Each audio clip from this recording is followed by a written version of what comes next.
Muy buenos días, amados hermanos y amigos en Cristo Jesús que están conectados en estos momentos. Gracias a Dios por la vida, la salud, las bendiciones. Gracias damos a Dios porque nos permite, nos da el privilegio de transmitir su palabra. Con nuestro hermano Arcia, el tema de las clases activa, el tema el estado del espíritu después de la muerte. ¿Cómo? El estado del espíritu después de la muerte. Estamos viendo es teología y entonces vamos a comenzar con una oración, no sin antes animarles a todos que puedan reaccionar, comentar y compartir el stream. Compartir en directo para que más hermanos y más amigos no se lo pierdan. Porque con la ayuda de Dios vamos a ver por fin la respuesta hacia dónde vamos después de la muerte. Tuvimos problemas el domingo pasado, el anterior también, pero con la ayuda de Dios hoy vamos con todos los fierros. Así que vamos a comenzar con una oración. Padre nuestro que estás en el cielo, santificado sea tu nombre. Gracias te damos porque nos das el privilegio de servirte. Te rogamos en estos momentos que bendigas toda la clase, que todo sea de lo mejor, de manera excelente y para gloria y honra tuya. Y que nuestros amados hermanos, amigos, todos podamos ser edificados con el conocimiento de la palabra. En el nombre de Jesús pedimos y te damos gracias. Amén. Muy bien. Con nosotros nuestro hermano Eric Arcia. ¿Cómo está? Bendiciones. Buenos días. Nuestro hermano Eric es de la congregación de Jinotepe, de Belén, Jinotepe, y también miembro del staff de Vica, Nicaragua. Y hoy, gracias a Dios, lo tenemos con nosotros. Bendiciones. Entonces, nuestro hermano Eric Arcia quedará con la clase El estado del espíritu después de la muerte. Hermano Eric. Bendiciones a todos, hermanos, en Cristo Jesús. Gracias por la oportunidad de compartir la palabra del Señor hacia ustedes. Y vamos a estar viendo un tema que ha sido de gran incógnita para todos los tiempos, en muchas épocas de la historia del ser humano. Y es una pregunta clara: ¿qué pasa después de morir? Entonces, tal vez vamos a responder algunas cosas en cuanto a esto. Y vamos a poder estudiar, escudriñar un poco qué es lo que pasa después de la muerte. Bien, vamos a hacer unas preguntas de exploración. Ok, siguiente diapositiva. La pregunta es la siguiente. La primera dice: ¿hay vida después de la muerte? Esta es una pregunta que usted, yo y todo ser humano puede realmente hacerla. Y si hay vida después de la muerte, nosotros podemos recurrir, por ejemplo, a la Escritura, y la Escritura nos dice de que sí hay vida después de la muerte. Pero otros que no van a la Escritura pueden decir de que no hay, y de que realmente hasta aquí nomás, hasta la muerte del ser humano, ahí llega lo que es la vida, la existencia de él. Pero realmente, ¿qué nos dice Dios acerca de esto? ¿Qué nos dice su palabra? Luego lo vamos a ver. La segunda es: ¿tienen conciencia los muertos? Es algo que realmente debemos de escudriñar. Tenemos que entender también acerca de la conciencia del ser humano. Si el ser humano es consciente después de la muerte, y estamos hablando de conciencia como el conocimiento de quién es él y de su forma, es decir, el estado en que está existiendo. Pero también podemos añadirle memoria, es decir, si él recuerda hechos que pasaron en su vida en este plano terrenal. Entonces, ¿tienen conciencia? ¿Qué nos dice la Escritura de eso? Vamos a verlo. Si hay vida después de la muerte, entonces será igual o diferente a esta. Es decir, si usted mira el estado que usted tiene en esta vida, ¿realmente cree que va a ser la vida venidera? ¿Va a ser igual? ¿Va a ser diferente? ¿Cómo será? Pues la Escritura nos dice mucho acerca de esto también. Y vamos a ver algunas cosas, y vamos a primeramente a tocar en la doctrina protestante. La doctrina protestante es algo que tenemos que tomar en cuenta, porque si nosotros vemos las denominaciones, el sistema denominacional toma muy en cuenta lo que es la Reforma Protestante, y estos son una ala religiosa que ha influido bastante en la religión, en la creencia de muchos.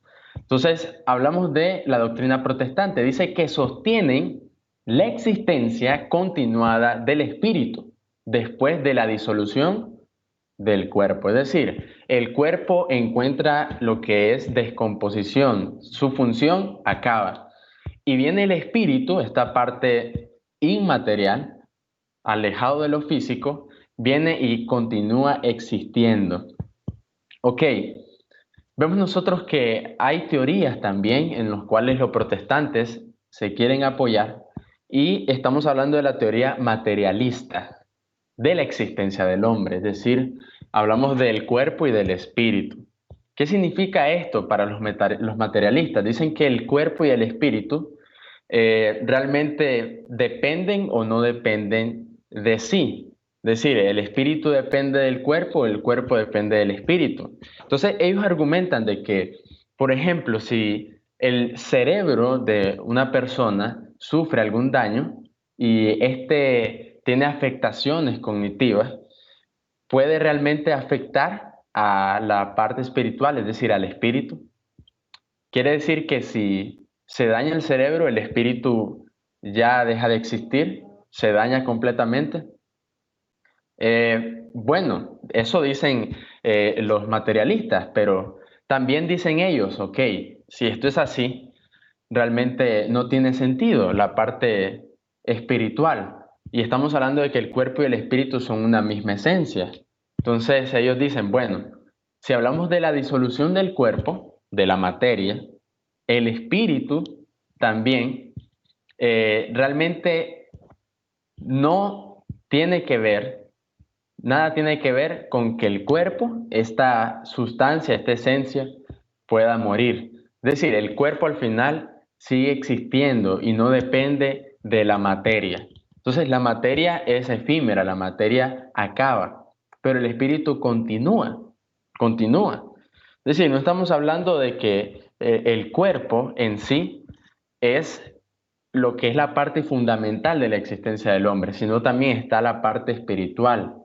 Entonces el cuerpo es efímero, mientras que el espíritu es eterno. Entonces ellos se apoyan ahí, pero hay que explicar algunas cosas en cuanto a esto, porque no podemos decir que hay una dependencia de uno del otro si no entendemos el funcionamiento de cada uno. Y por ejemplo, si hablamos en la escritura, dice Santiago, y nos da una idea interesante en cuanto a un principio de la existencia del hombre, dice, asimismo como el cuerpo es muerto sin el espíritu, está muerto sin el espíritu, asimismo la fe sin obra es muerta. Sabemos que el contexto de ese capítulo 2 de Santiago es la fe sin obras, pero él toma un principio y dice, asimismo como el cuerpo sin el espíritu está muerto, asimismo la fe sin las obras está muerta. Entonces, ¿quién depende de quién aquí? ¿Depende el cuerpo del espíritu o el espíritu depende del cuerpo? ¿Ok? Entonces, luego vamos a ver ese principio. Continuamos y vemos nosotros la doctrina de una vida futura revelada en el Antiguo Testamento. Cuarta diapositiva. Vemos nosotros lo primero. Lo primero es que los hebreos creían en una reencarnación de los hombres. Ellos creían en la reencarnación y creían que esta reencarnación era realmente de una forma mística. Y los hombres que habían estado en el pasado, en ese presente continuaban viviendo, pero por medio de la reencarnación. Y ellos creían que esto de la reencarnación, esos hombres que reencarnaban, realmente lo hacía seres humanos especiales y superiores a los demás. Y es lo que concebían los hebreos. Por ejemplo, en el sector sacerdotal del pueblo de Israel, ellos creían que había un Elías, iba a venir un Elías, y era el Elías de los últimos tiempos. Y ellos le decían a Juan y le preguntaban diciéndole, bueno, ¿eres tú el Elías? Y después le preguntaron otra vez, otra pregunta le dicen, ¿eres tú el Cristo? Bueno, Juan dice, no lo soy, no lo soy. Entonces, ellos realmente creían en que Elías, este profeta de fuego, un profeta muy poderoso del pueblo de Israel, iba a reencarnarse en la persona de Juan. Y luego a Jesús también le dicen lo mismo. Le preguntan y dicen, algunos dicen, le dicen los discípulos, algunos dicen que son Elías, otros dicen que son Jeremías, ¿verdad? Otros dicen que son Juan el Bautista, el mismo Juan que había muerto.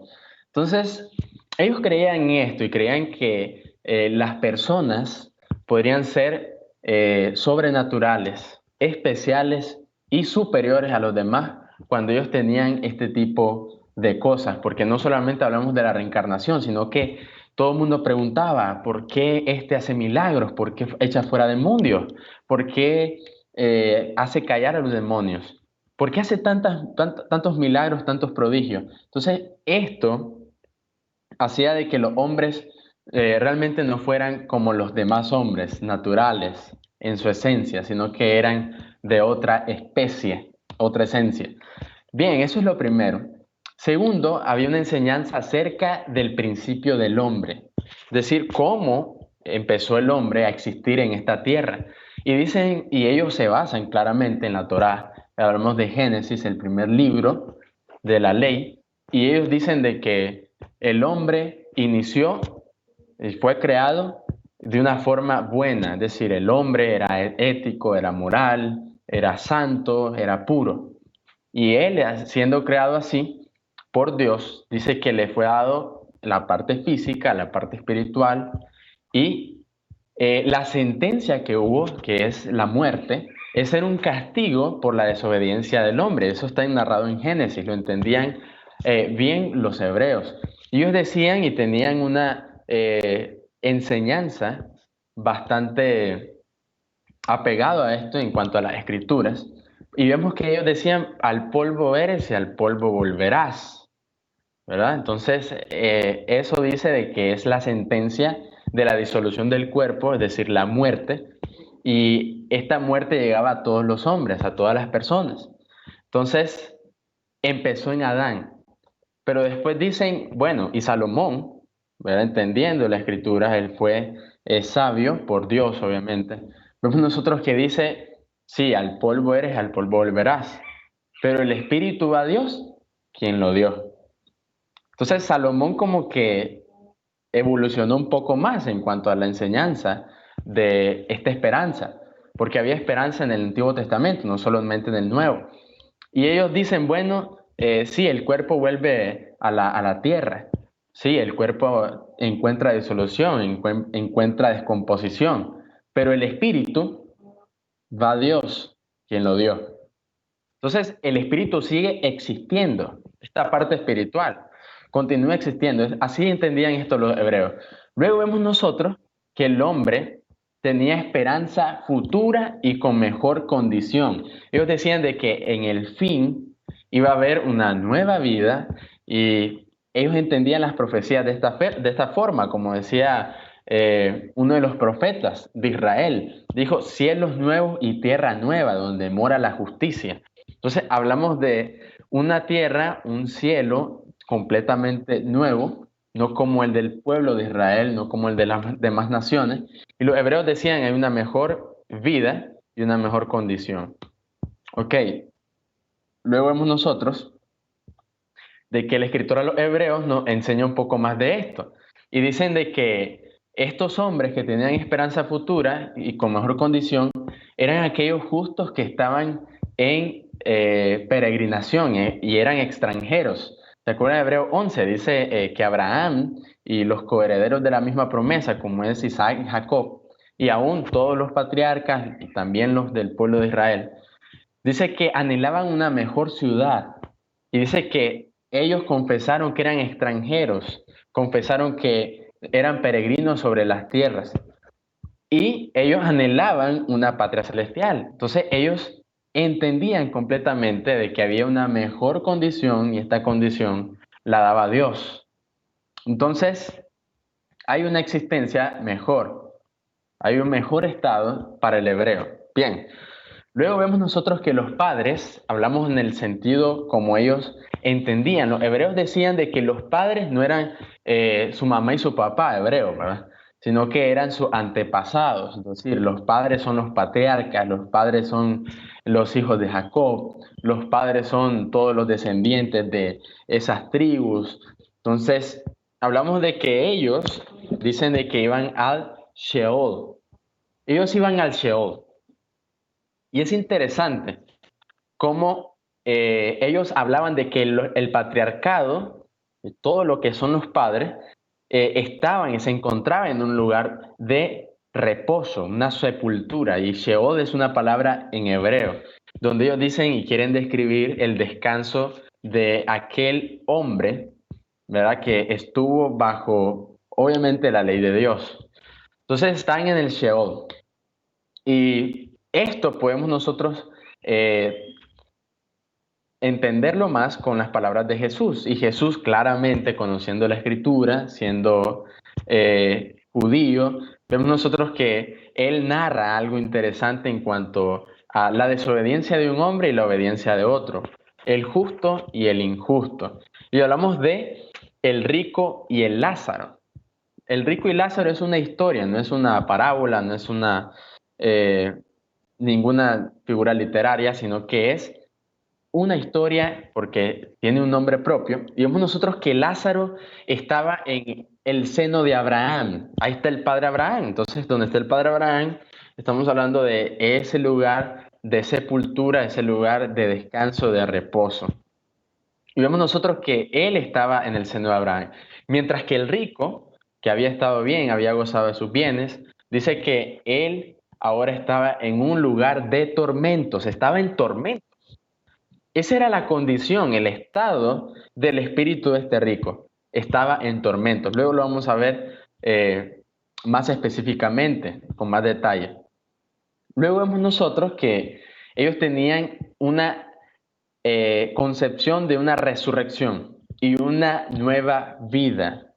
Por ejemplo, el patriarca Job, los profetas, la misma hermana de Lázaro, ¿verdad? Cuando Jesús vino a resucitar a Lázaro y le dijo, bueno, sí, yo sé, Señor, sí, Señor, yo sé que Él va a resucitar en el día postrero.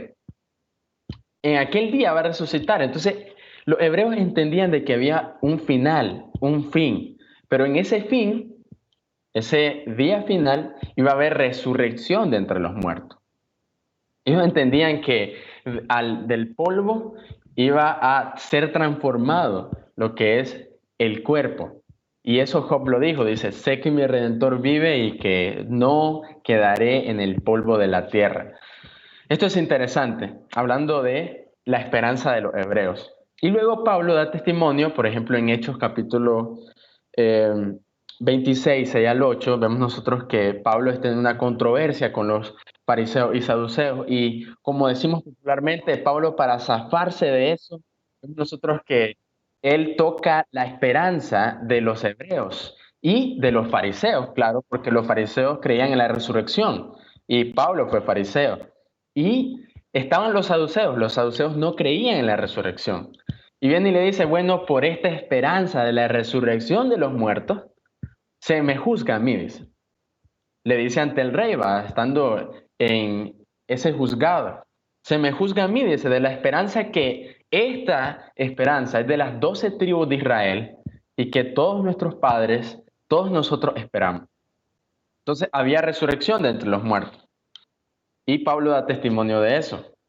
Entonces, luego de ver la doctrina de una vida futura en el Antiguo Testamento, entendemos un poco de que sí, hay una existencia después de la muerte. Es decir, nuestro espíritu existe. Ahora, el estado es algo que vamos a detallar en los próximos minutos. Pero hay que ver otra cosa en cuanto al estado intermedio. El estado intermedio es un concepto que la doctrina protestante tiene, pero no solamente la doctrina protestante, también la Iglesia de Cristo tiene el estado intermedio. Y vamos a leer lo que sostiene la doctrina protestante. Dicen, los espíritus de los creyentes son al morir perfeccionados en santidad. Ok, allí está bien, ¿verdad? Ahí está bien. Realmente esto concuerda con la Escritura. Si nosotros leemos, por ejemplo, Hebreos capítulo 12, eh, versículo, Hebreos capítulo 12, versículo 20 en adelante, se habla de lo que es una postrer vida. Estamos hablando de algo que se va a recibir, de algo que va a pasar en el futuro. Y lo hablamos de que Dios va a conmover los cielos, va a conmover la tierra, y al final va a haber consumación de los siglos, porque vendrá, dice, el reino de Dios. Vamos a recibir un reino. Entonces, pero antes de eso, él habla de lo que se ha acercado el pueblo de Israel en esta dispensación, en este tiempo, los cristianos. Y obviamente el escritor de los hebreos cristianos le habla según lo que ellos conciben, lo que ellos entienden desde sus raíces hebreas. Vemos nosotros que le dice, bueno, los espíritus, ustedes se han acercado a los espíritus hechos perfectos, ¿verdad? Entonces, es algo interesante que diga los espíritus hechos perfectos. ¿Y dónde están esos espíritus hechos perfectos, no? Estamos hablando de ese plano celestial. El estado de los que han muerto, Hebreo 11, todos aquellos fieles que dieron testimonio de su fe, todos ellos dice que han sido perfeccionados. Sus espíritus han sido perfeccionados. Es una parte del estado. Bueno, de ahí están bien, ¿correcto? Han sido perfeccionados. Y estamos hablando de una perfección en santidad. Ok, eso no nos vamos a meter, pero vamos a seguir. Dice, y pasan de inmediato a la gloria, y sus cuerpos, aún unidos, reposan en sus sepulcros hasta la resurrección. Entonces hablamos de un lapso, un periodo, de la muerte a la resurrección. Muerte a resurrección. Hay que tener en cuenta estas dos cosas. Desde la muerte a la resurrección, ¿qué hay con los que ya murieron en Cristo? Es una pregunta que surge. ¿Qué hay con los que ya murieron en Cristo? ¿Son juzgados o van a esperar el juicio final que tiene parte de Jesucristo como juez en ese juicio final? Se nos vienen preguntas porque nosotros tenemos una doctrina también.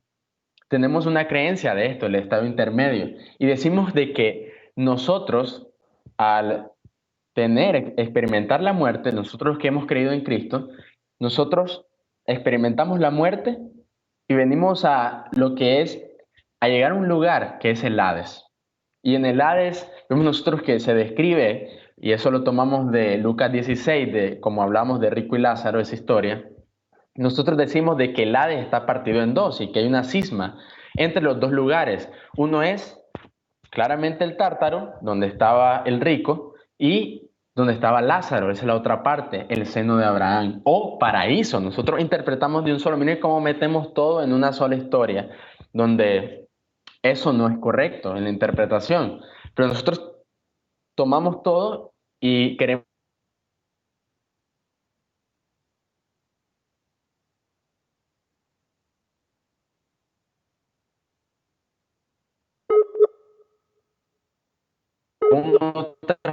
otro elemento que está en la escritura, pero hay que contradicción, pero luego la vamos a ver.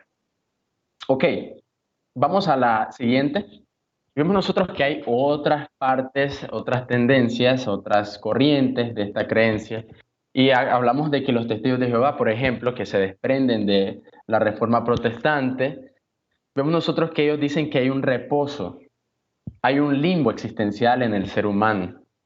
Y ahí, hasta ahí llega lo que es la existencia del hombre en un sueño. Hasta ahí termina.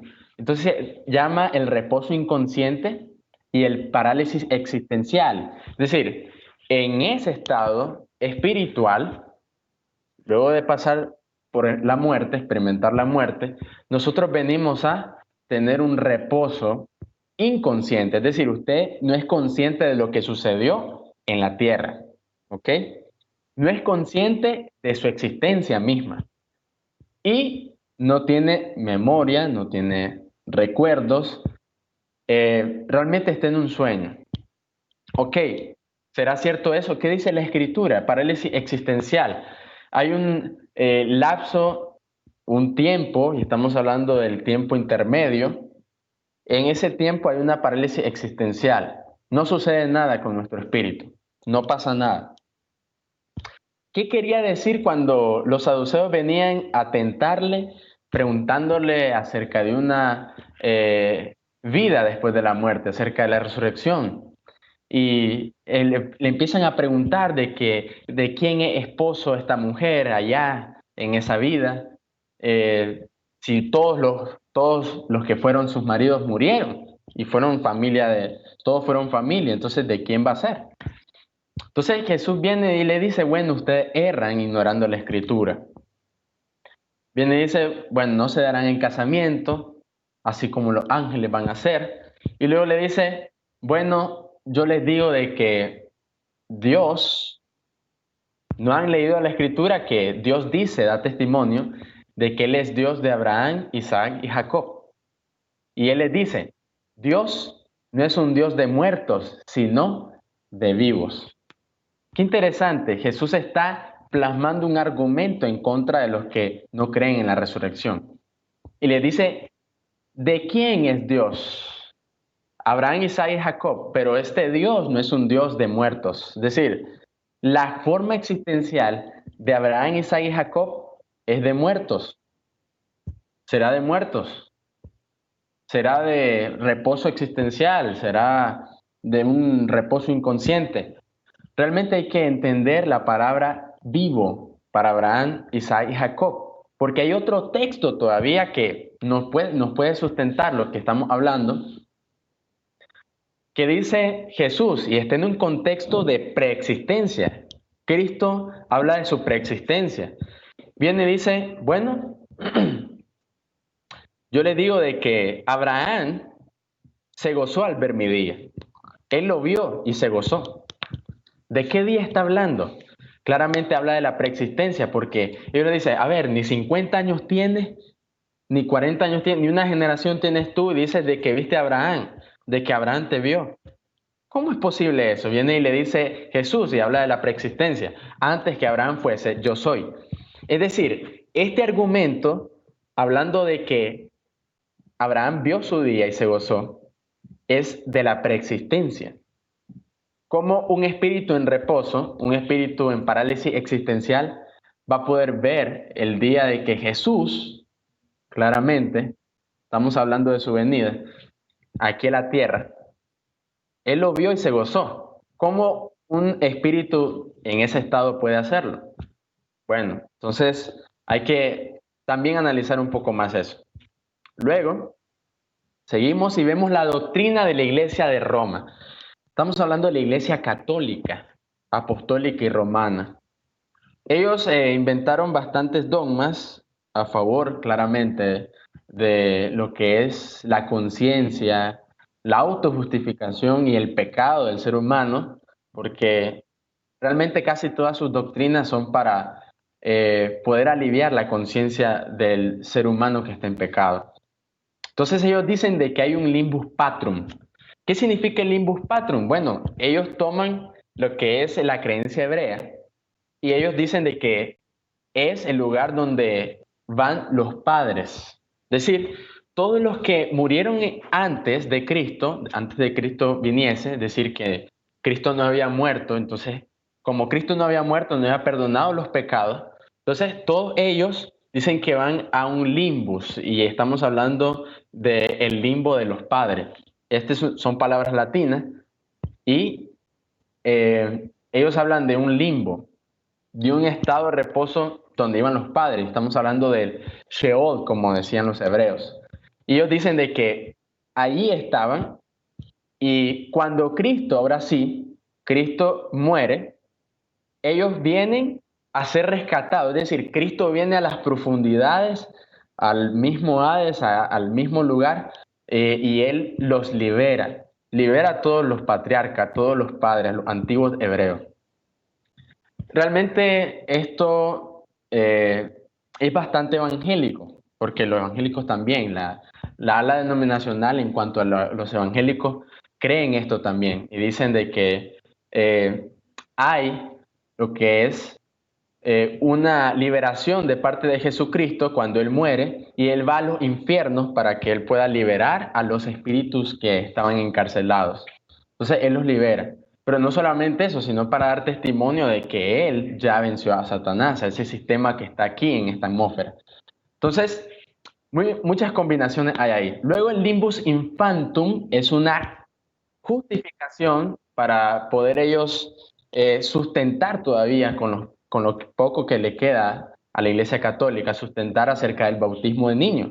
Es decir, todos los niños, eso se trata del limbus infantum, que todos los niños que no pudieron bautizarse, es decir, rociarse, ¿verdad? El bautismo de niños, que es un dogma católico, dicen de que antes no pudieron bautizarse, pues ellos van al limbus infantum. Ellos se encuentran en un estado de reposo y están de esa forma. Y algunos dicen, y se han atrevido algunos arzobispos, algunos papas que han enseñado esto, y dicen, bueno, ahí los niños no tienen nada que hacer, esas almas están condenadas. Pero bueno, seguimos y decimos que hay otra enseñanza en cuanto a la Iglesia de Roma. El infierno. ¿Qué es el infierno? Bueno, sencillamente ellos dicen de que el infierno es un lugar de tormento, es un lugar final también, es un lugar donde van a ir todos los que han desobedecido, y ese lugar es para Satanás, para los injustos, para los que murieron en pecado. Luego hablan del cielo, y el cielo es lo antagónico, lo contrario.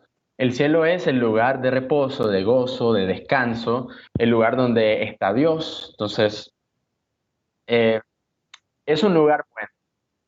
Luego el purgatorio es algo que realmente no quería mencionarlo, hermanos, pero vamos a mencionarlo dándole una actualización de este dogma, el purgatorio, donde sabemos que el purgatorio es un dogma que describe que hay todavía oportunidad para los que murieron en pecado de la Iglesia católica.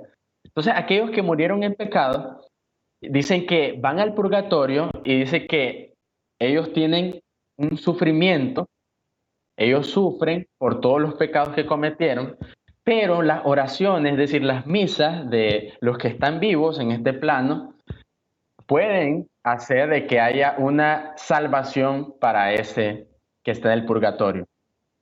Pero mire lo que dijo el Papa Benedicto XVI. Esto fue algunos años. Dice que aseguró el miércoles 12 de enero del 2011, en una de sus cíclicas a las 12:22 horas, dice de que el purgatorio no es un lugar del espacio del universo, sino un fuego interior que purifica el alma del pecado. Entonces, eso es todo el purgatorio, ¿verdad? Entonces, el purgatorio solamente es que este estado, el estado espiritual de aquellos hombres que murieron en pecado, dice que al final tienen lo que es una llama, un fuego en su corazón. Y este fuego en su corazón hace que puedan tener salvación. Ok, no hablamos del purgatorio como un lugar, pero la acción de purgar todavía está. Eso sí. Bien, luego seguimos con la contraargumentación. Ahora sí vamos a contraargumentar desde el principio, hermanos. Santiago capítulo 2, versículo 26. Era el texto que les había citado para entender un poco lo que dicen los protestantes y la teoría materialista. Bueno, hay que ver este principio. Y dice que el cuerpo sin el espíritu está muerto. ¿Por qué no decir el espíritu sin el cuerpo está muerto? Porque claramente la Escritura nos revela, y Santiago toma el principio de esta revelación, el cuerpo no funciona sin el espíritu, de ninguna forma. No funciona. Nosotros vemos que sí, la parte biológica, fisiológica en el ser humano es importante, así es, Y Dios claramente va a transformar nuestro cuerpo porque es una transformación integral, es una transformación de nuestro estado espiritual, pero también de nuestro estado físico. Es importante para Dios la parte física y espiritual, pero nosotros queremos que podamos notar que la Escritura dice que el espíritu tiene una existencia posterior a la muerte. Es decir, el cuerpo sí tiene lo que es destrucción. El cuerpo sí tiene disolución. El cuerpo encuentra fin de existencia. Pero el espíritu no, de ninguna forma. Vemos Jesús y quiero que puedan ustedes entender con lo que dice Jesús. ¿Qué dice Jesús? Dice, bueno, no teman a los que matan el cuerpo. Oiga, Jesús está realmente consciente, ¿verdad? Y es una verdad, el cuerpo puede matar. El cuerpo puede sufrir daños, el cuerpo puede ser asesinado, puede ser dañado por algún otro. No teman a los que matan el cuerpo. Porque, es algo interesante lo que dice después, porque el alma no pueden matar. Obviamente está hablando de una muerte en el sentido físico. Es decir, el cuerpo sí puede morir, mientras que el espíritu no puede morir. El espíritu no muere de ninguna forma. Y estamos hablando de la muerte no espiritual como nosotros entendemos, sino una muerte como ha caducado, es decir, ha dejado de existir el espíritu. Entonces, ya ha dejado de funcionar el espíritu. No, el espíritu todavía está funcionando. Y después dice, bueno, teman al que puede destruir el cuerpo y el alma y echarlo en el infierno. Aquí hay que ver una palabra realmente en su idioma original. Estamos hablando de destruir. La palabra destruir de ninguna forma, y no está usando la palabra catástrofe, que es la palabra griega para destrucción, aniquilación, es decir, el espíritu deja de existir, sino que está hablando de, y es interesante la palabra porque habla de un estado de aflicción, es decir, lo que está diciendo ahí, porque el alma, dice, puede hacer que no descanse el alma y puede echarlo junto con el cuerpo en el infierno. No dar descanso en el alma, no dar descanso en el espíritu. Y esto es interesante, muy interesante. Luego vamos a ver otra cosita por ahí para hablar del estado del espíritu después de la muerte. Entonces dice no darle descanso, no tener reposo. El espíritu no tiene reposo en el infierno. Y el cuerpo también puede ser echado en el infierno. ¿Por qué? Porque el alma, el espíritu y el cuerpo van al infierno. ¿Por qué el cuerpo? Porque sí, dice Jesús que todos van a resucitar, todos vamos a resucitar, unos para vida y otros para muerte. ¿Ya? Todos vamos a experimentar la resurrección. Unos de resurrección para el cielo, otros para resurrección para el cielo. Luego vamos a ver algo muy interesante en cuanto a los que van al infierno, ese estado que no es nada bueno. Luego, vemos nosotros de que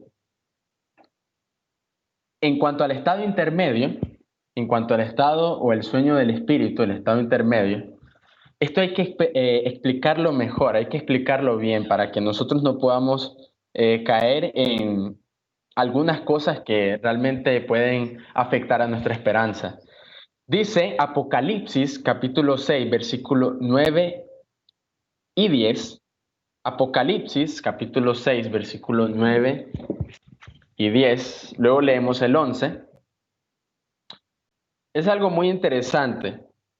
Dice aquí la palabra: cuando el Cordero abrió el quinto sello, vi debajo del altar las almas de los que habían sido muertos a causa de la palabra de Dios y del testimonio que habían mantenido, y clamaban a gran voz, diciendo: ¿hasta cuándo, oh Señor santo y verdadero, esperarás para juzgar y vengar nuestra sangre de los que moran en la tierra? Ese fue el 9 y 10. Qué interesante. Claramente Juan está hablando de una forma presente, pero está hablando también de una revelación que viene desde el cielo. Y el Cordero que abre el quinto sello es Jesucristo. Y los que dice moraban en la tierra y persistieron con su testimonio son los que murieron cuando estaba, hablando del contexto de Apocalipsis, el Imperio Romano persiguiéndolos. Entonces hablamos de el estado de los que han muerto en Cristo. Estos están, interesante, aquí va un contraargumento para el sueño del espíritu, el estado intermedio, dice que hay un reposo, que hay un limbo. Vemos nosotros de que dice, ¿hasta cuándo, Señor, vas a esperar para juzgar a los que moran en la tierra? A los que han hecho iniquidad, a los que han hecho injusticia. Quiere decir de que ellos tienen memoria. Interesante. Pues les digo de que todos, hermanos, los que han muerto en Cristo, desde el Antiguo Testamento hasta nuestros tiempos, hasta nuestro día, hasta el último cristiano que ha muerto, hoy domingo, les puedo decir de que ellos tienen memoria. Ellos tienen conciencia. Ellos son conscientes de lo que está pasando. Y esto realmente a mí me da esperanza, no sé si ustedes también, de que haya conciencia, que sepamos qué está sucediendo en la tierra en cuanto a nuestros hermanos, los justos, y nosotros saber de que hay conciencia, de que hay recuerdo, hay memoria en el estado que están. Pero ¿cómo es posible de que haya memoria y ellos digan de que hasta cuándo, Señor, a la grande? Pero si Jesús dijo, Dios dice, no habrá más llanto, no habrá dolor, va a haber reposo, va a haber gozo. ¿Cómo entendemos eso? Bueno, leamos el 11. Es importante leer el 11 también. Dice, y se les dio a cada uno una vestidura blanca. Interesante, lo que hablamos en Hebreos 12 de la perfección, ¿verdad? Y se les dijo que descansarán un poco más de tiempo. Ahí está el periodo intermedio, ¿verdad?, que hablábamos. Dice que van a descansar un poco de tiempo. ¿De qué manera descansan ellos que han muerto en Cristo? Bien y dice, hasta que se completara también el número de sus consiervos, así que faltaban otros que murieran en Cristo, y de sus hermanos que habrían de ser muertos como ellos lo habían sido. ¿Habrá más llanto? ¿Habrá más dolor? ¿Habrá tristeza? Entonces, ¿a qué se refiere este descanso? Realmente, si entendemos el contexto, el descanso en esta parte, en este lapso, es con memoria, es con conciencia. Sí, claro que sí. Es de esa forma. Y al final, nosotros tenemos que entender el capítulo 7 también. Este es el capítulo 6. El capítulo 7 dice que hay una gran multitud y esta gran multitud dice que va a ser enjugada sus lágrimas, iba a cesar la tristeza, cesar el dolor, no iba a haber más llanto. Y esto es interesante porque en el lapso del periodo intermedio que nuestros hermanos, nuestros antepasados, los que han muerto en Cristo, ellos tienen memoria, ellos tienen conciencia de lo que está pasando. Ellos saben lo que está pasando. Ellos están vivos, como dijo Jesús. Entonces, eso nos da a nosotros mucha esperanza de nuestro próximo estado. Ese estado intermedio, sí, es de descanso, pero también es de conciencia, es de memoria. Ya en la etapa final, ya no habrá más llanto, no se preocupe, no va a haber dolor, no va a haber tristeza. Ahí sí ya no. Todas las cosas pasaron, las viejas cosas pasaron. Ahora las postreras son mejores. Luego, ya eso nos puede dar un poco de explicación a cuál es nuestro estado después de la muerte, los que hemos muerto en Cristo. Pero vamos a ver ahora algo interesante en cuanto al estado del espíritu después de la muerte de los desobedientes, de los que no han muerto en Cristo. Lucas 16, 19 al 31. Y aquí también vamos a dar un poco de cuestionamiento no solamente a la doctrina de la ala protestante, sino también a nosotros, la Iglesia de Cristo, del estado intermedio que nosotros conocemos como Hades, Tártaro y reposo. Entonces, vemos nosotros que el rico y Lázaro, el rico está en un lugar de tormento y Lázaro está en el seno de Abraham. Es un lugar de descanso. Y claramente Abraham dice, ahora Lázaro está descansando. Él vivió muchas penas, muchos dolores, mucha tristeza, ahora está descansando. Un lugar de descanso.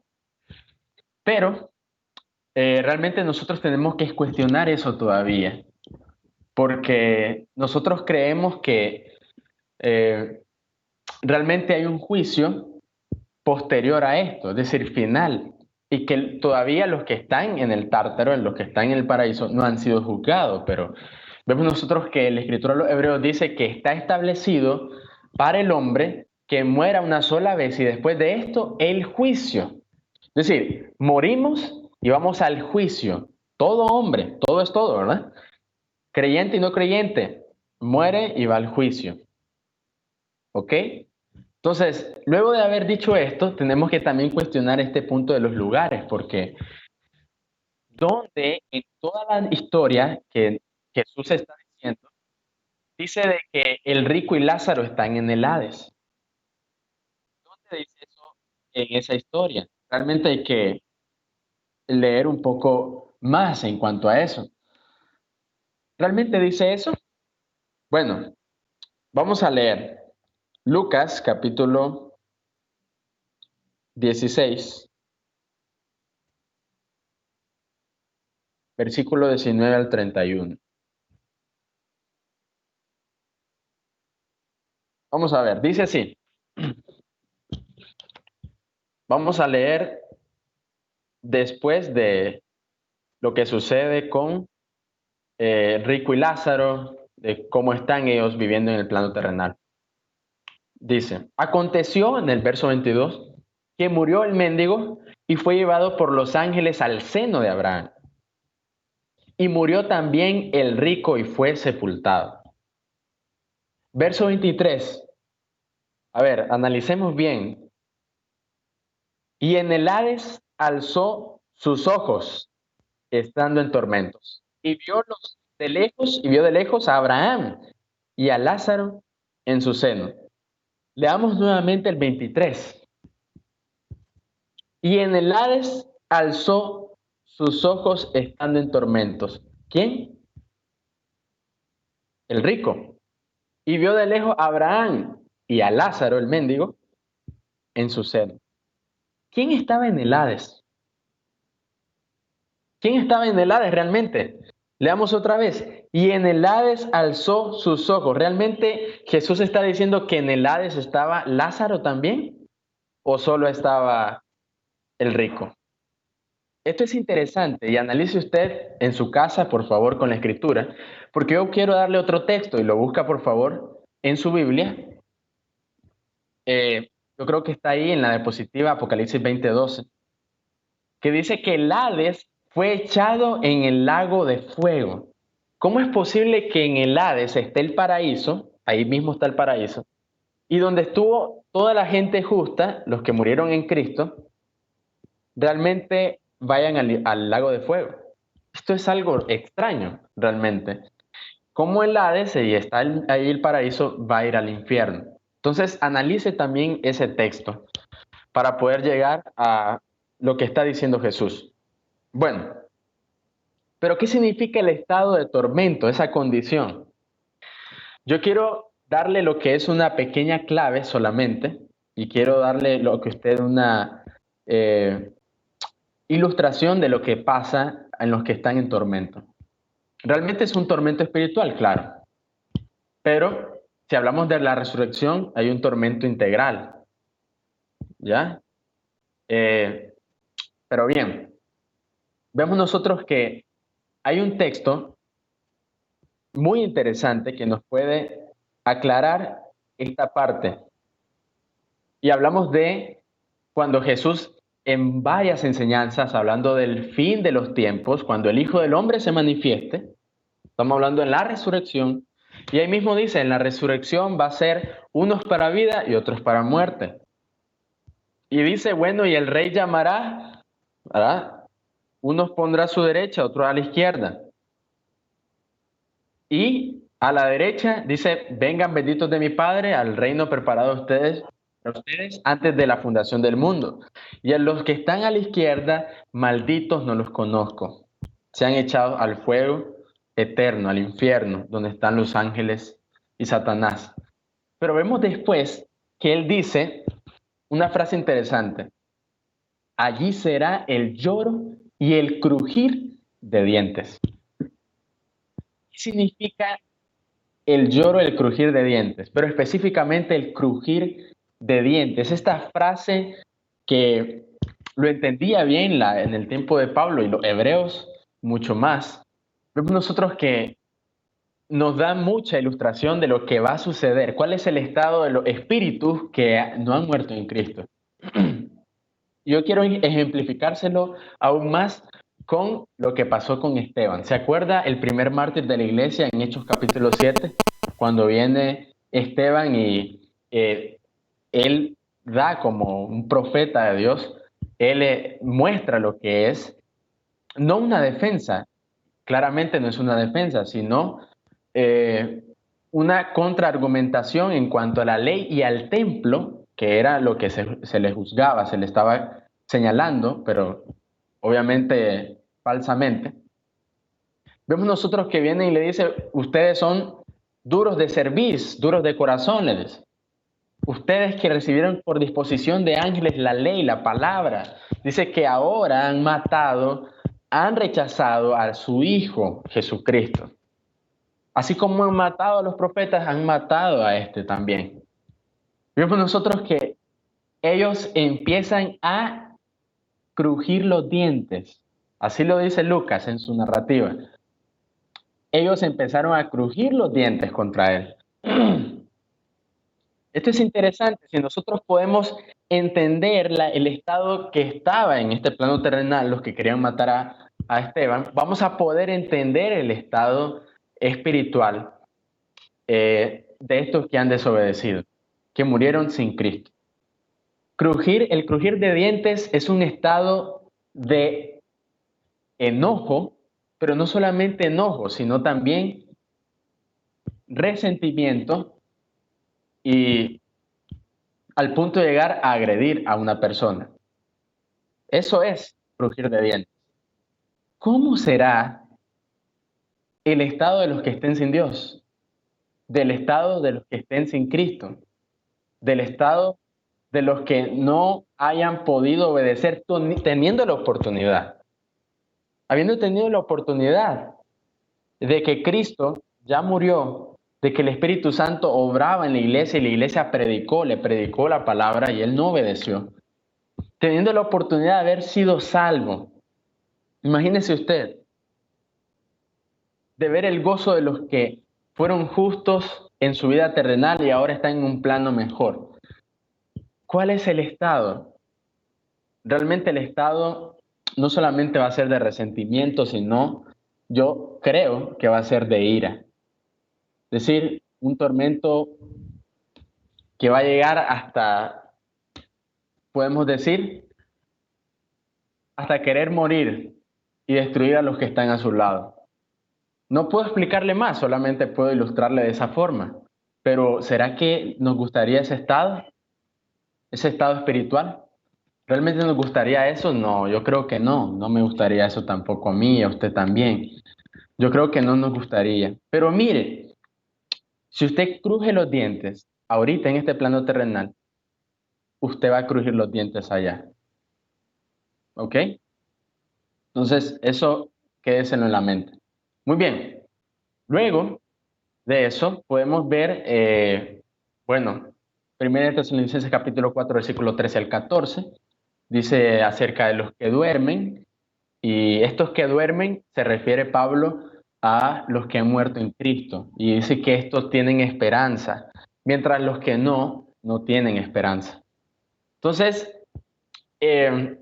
tenemos que cuestionarnos nosotros, hermanos, en cuanto a los lugares que hemos definido nosotros en la doctrina, los que hemos creído.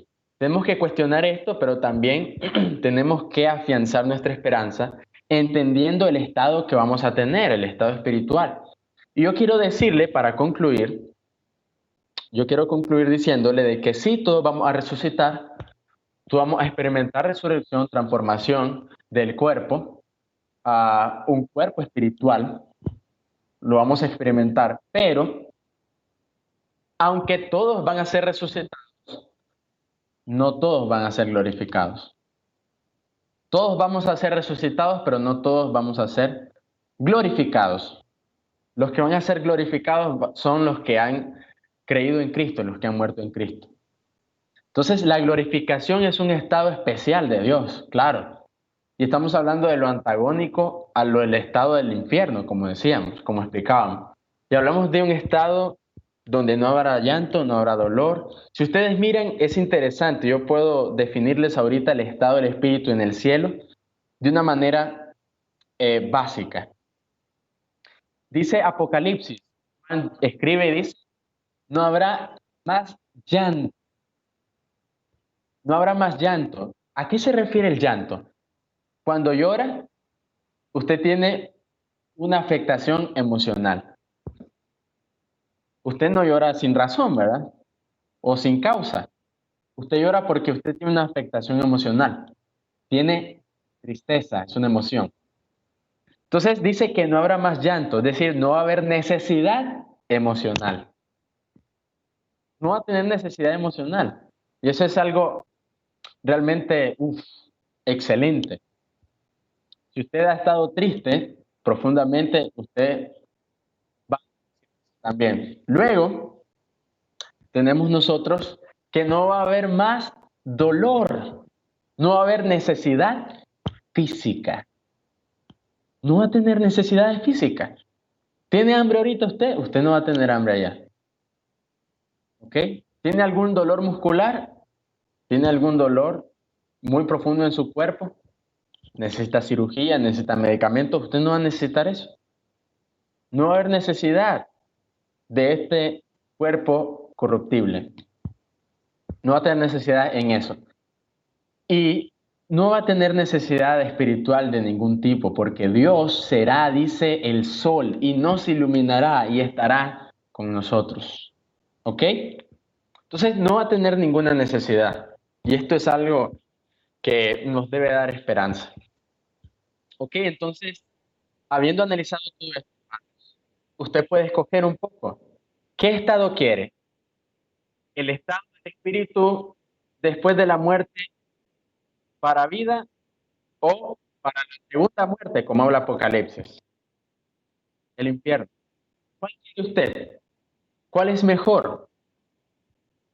Realmente, si los que hemos creído en Cristo, realmente estamos y tenemos una esperanza en Él, yo creo que va a ser el de la resurrección para vida. ¿Qué, hermanos? Esto ha sido todo. ¿Qué dice la Escritura? Pues eso nos ha dicho en esta mañana. Gracias por la oportunidad, hermanos, y quiero decirles que Dios les bendiga, Dios los guarde, Dios los cuide en esta crisis que estamos viviendo, crisis sanitaria. Y mis oraciones para ustedes, la familia de Dios. Muchas gracias, hermano Luis. Bendiciones a todos. Muchas gracias, hermano Eric Arcia, por su excelente discurso, estudio bíblico en cuanto a este tema muy interesante, como es el estado del espíritu después de la muerte. Le damos gracias entonces a nuestro Dios y a nuestro hermano Eric Arcia por su tiempo, por su preparación para compartirnos este tema a todos. Y vamos entonces a finalizar esta primera parte de clases de teología interactiva con una oración dando gracias a Dios, pero no nos vayamos todavía porque vamos a pasar a la segunda parte, como es el servicio de adoración online, para que podamos recibir el mensaje de Dios, alabarle y también tener comunión con el cuerpo y la sangre de Cristo Jesús. Así que oramos para terminar esta primera parte, luego tenemos el intermedio, así como hablaba el hermano Eri del intermedio, después de la muerte. No, pero en este caso el intermedio después de la clase. Y después de eso, venimos con la adoración. Así que vamos a orar. Gracias, Padre, porque nos has dado la oportunidad de tener a nuestro hermano Eric Arcia para compartirnos tu palabra. Gracias, Señor, por esa esperanza que nos das a través de tu Hijo amado Cristo Jesús. La esperanza de la vida eterna, la esperanza de la salvación, de que no habrá más llanto, ni tristeza, ni dolor, ni aflicción. Necesitamos sí creer en Jesucristo, obedecer a Jesucristo. Te damos gracias por este estudio y te rogamos que bendigas a nuestro hermano Eric, a su prometida, a nuestra hermana Emma, y también todos sus planes, ministerio y toda su familia. Te damos gracias y te rogamos en el nombre de Jesús. Amén y amén. Muy bien, hermanos, bendiciones. Amén. Entonces, gracias, hermano Eric, y tenemos entonces el intermedio y luego la adoración. Bendiciones.